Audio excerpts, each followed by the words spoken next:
Welcome to ABC4 News at 10 o'clock. I'm Sarah Murphy. And I'm Brian McElhatton. So glad to have you with us tonight. Clearfield residents, prepare to keep your sprinklers off a little while longer. In a follow-up for you, last night we brought you the news that because of thirsty lawns, electrical issues, and high heat, the city has to limit outdoor watering.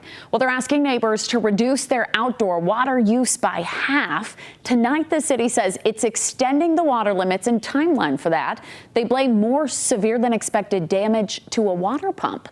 The city expects one pump to be up and ready by the end of day tomorrow, but they say returning to full operations will take at least a week or longer to compete. So with this in mind, new at 10 o'clock, we got curious about the problem and discovered a bigger issue with water infrastructure across the state. Our Jordan Tracy's live in Clearfield tonight with more on what we learned. Tell us all about it, Jordan.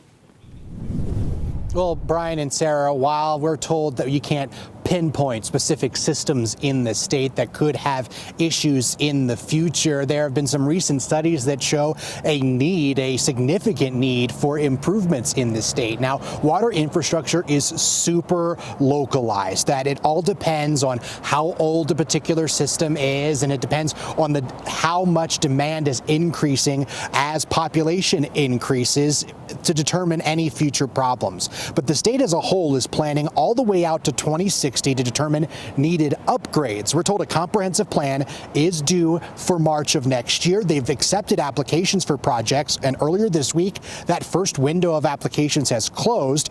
250 different entities applied with 3,664 projects, totaling an estimated $17.5 billion for the next 20 years. But estimates show the need is even beyond that.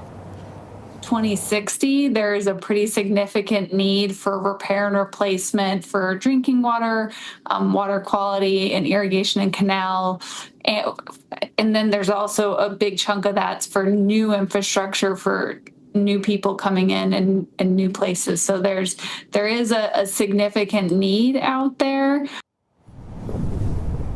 Now, Director Hasten Yeager says that they believe that there is even more need. They're actually going to open up another round of applications. As for choosing projects to fund, when they just start determining which projects will get state funding, they say they're going to try to figure out a priority list when it comes to how immediate the need is, what is the hardship that is being faced, whether it's a new water line or more demand, and then trying to figure out the population that would be impacted in that in order to determine what future projects they'll actually pursue.